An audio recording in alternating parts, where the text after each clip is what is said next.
napakabilis talaga ng panahon. Parang kailan lang ay may binibilhan pa kami noon ng gatas. Napakadaming pagsubok na din yung dumaan. Part 24, Realistic Mini Vlog, Family of 3, Kasakina Stories.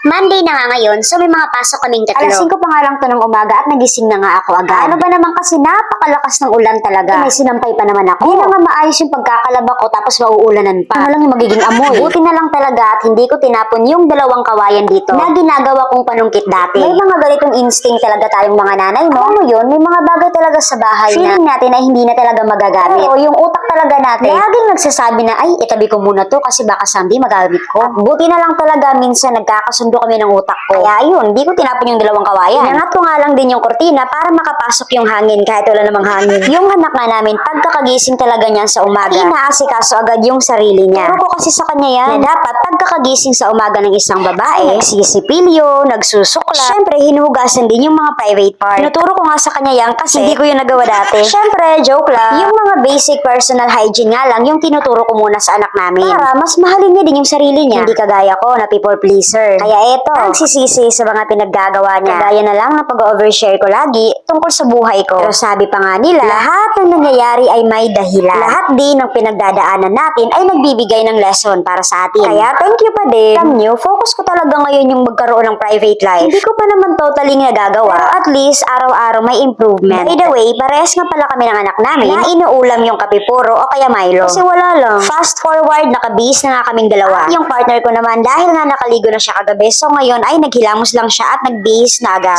7 years old na nga pala yung anak namin, kaya medyo alam niya na kasuhin yung sarili niya. Dahil nga sa katamaran ko, mag-toner nitong Miss Chung. Ayan, tinutubuan na naman ako ng mga pimples. Uy, try nyo din tong Miss Chung Rejuvenating Set. As in, legit talaga. Na hindi ka magbabak, hindi ka mamumula, hindi mahapdi. Take note ito lang talaga yung nagpa-stop sa mga pimples ko, tapos nakatanggal din ng mga blackheads ko. Syempre, nasa-showcase ko yan. God bless!